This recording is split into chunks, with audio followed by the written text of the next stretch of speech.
Assalamualaikum warahmatullahi wabarakatuh, teman-teman. Saya dan kelompok saya akan berkunjung ke salah satu software house yang berada di Kota Solo, yaitu Duxeos. Untuk lanjutnya, ayo ikutin kami.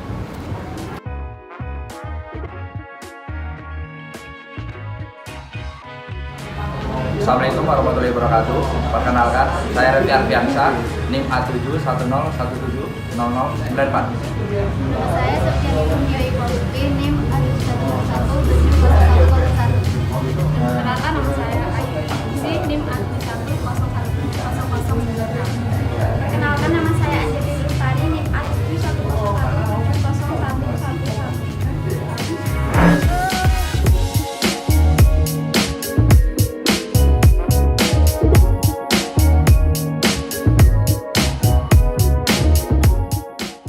Assalamualaikum, perkenalkan kami mahasiswa pendidikan Teknik Informatika Universitas Muhammadiyah Surakarta. Kami melaksanakan kunjungan kerja lapangan di Duxeos Software House, Pasar Kliwon, Sangkrah, Surakarta. Perusahaan ini bergerak di bidang pembuatan dan pengembangan software mobile maupun desktop. Kami mengangkat tema peran teknologi informasi di era 4.0. Kami mewawancarai founder dari Duxeos, yaitu Mas Krisna. Untuk mengenal Duxeos, kalian dapat melihat video ini. Selamat menyaksikan.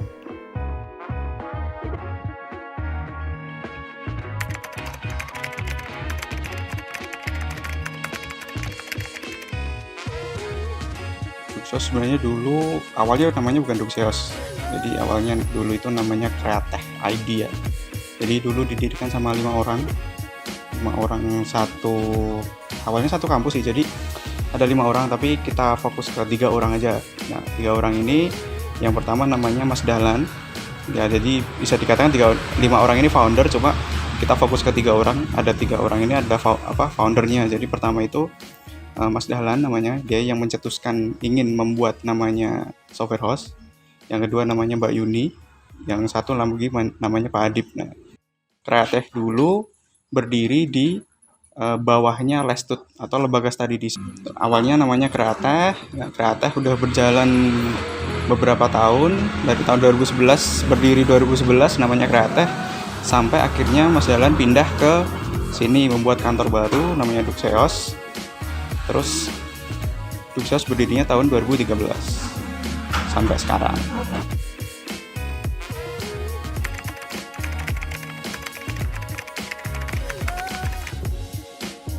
Sebenarnya karena kita software, jadi yang kita tawarkan ya semua berhubungan dengan software ya. Jadi kayak website, kalau kita fokusnya ke website, lalu sistem informasi, Android atau mobile sistem, mobile apps. Lalu kita juga ada jasa maintain, jadi beberapa klien kita kan juga nggak bisa, ya bisa dikatakan nggak bisa maintain lah. Contohnya kan klien kita banyaknya kan orang awam, jadi mereka nggak tahu caranya bikin web, caranya kalau ada kerusakan web seperti apa. Nah, kita kasih jasa untuk maintain seperti itu.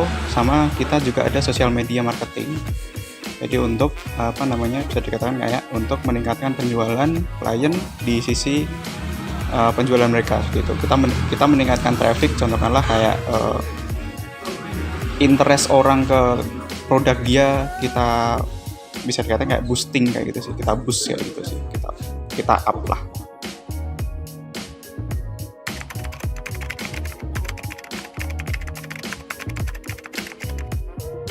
Tetap ada konsultasi karena kan kita waktu penawaran itu kan ada di penawaran. Jadi klien mintanya apa, contohnya Mas saya minta webnya apa Bu, minta web untuk apa. Web kan jenisnya banyak, web untuk sekolah, web untuk pribadi, web untuk penjualan atau e-commerce dan lain-lain. Nah, itu kan beda-beda. Nah, tergantung dari sisi kliennya, dia minta apa. Contohnya web sekolah dia minta apa. Mas saya minta web sekolah untuk profil sekolah aja. Oke. Profil sekolah apa aja fitur-fiturnya. Nah, dari sisi itu kita koordinasikan. Lalu kalau mereka, Mas saya minta web sekolah tapi plus e-learning, nah kita juga kasih gitu. Tergantung dari sisi kliennya minta apa, kita buatkan seperti itu sih.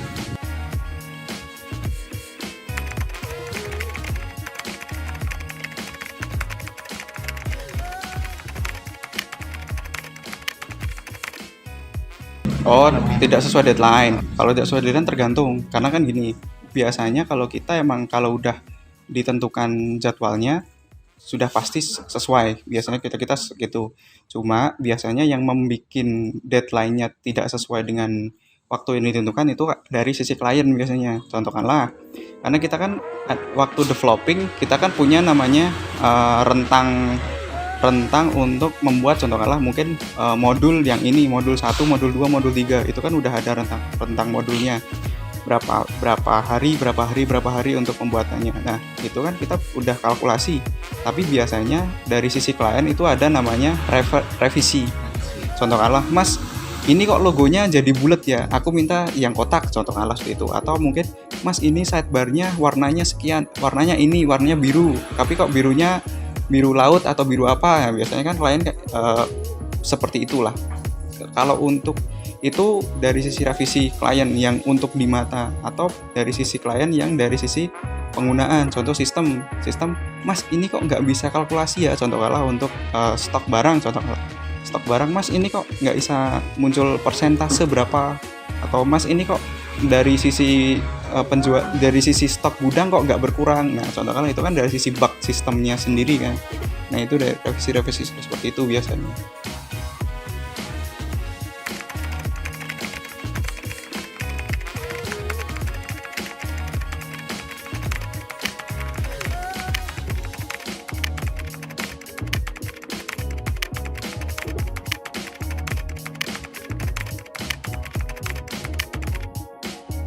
tetap jadi kayak kita ada namanya modul itu kayak fitur-fitur. Jadi ada fitur tetap, ada fitur lanjutan atau custom.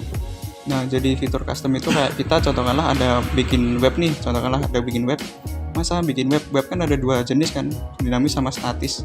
Nah, kalau dia minta statis ya udah jadi lebih murah, tapi kalau dia minta dinamis ya kita kasih dinamisnya apa dulu. Jadi dinamis dia bisa input apa atau bisa delete apa ya, kayak gitu sih. Kalau tergantung sama sisi kliennya, permintaan itu semuanya. Dari sisi harga itu biasanya per modul. Jadi modulnya banyak, harganya bisa naik, modulnya sedikit, harganya bisa turun. Tergantung kompleksitas sama tergantung tingkat kesulitan. Jadi kayak contohnya kalau sistem biasanya tetap akan lebih mahal karena kan lebih kompleks, kecuali kalau sistemnya udah sistem jadi. Biasanya kan banyak nih orang yang udah bikin sistem tapi sistemnya itu habis itu dijual kan, banyak kan. Itu biasanya relatif murah karena dijual sama banyak orang pakai sistemnya tersebut. Tapi kalau kita satu orang untuk bisa dikatakan kayak fokus ke satu klien itu kan, jadi satu sistem custom untuk klien itu biasanya lebih sedikit mahal kayak gitu.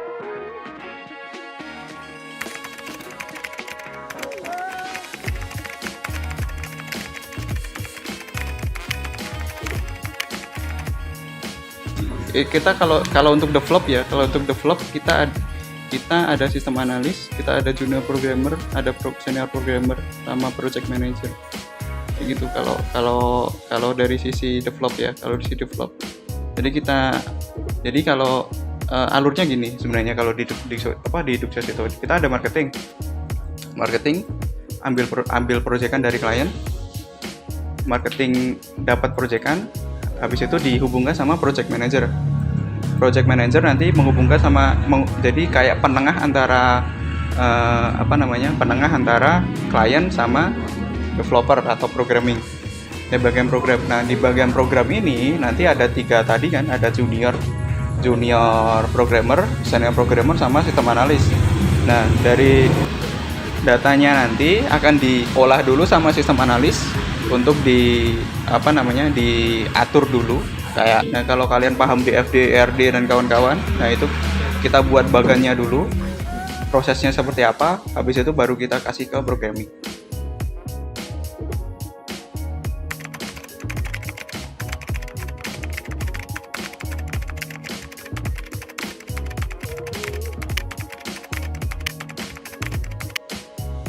Simple sih, cukup ngontak kita.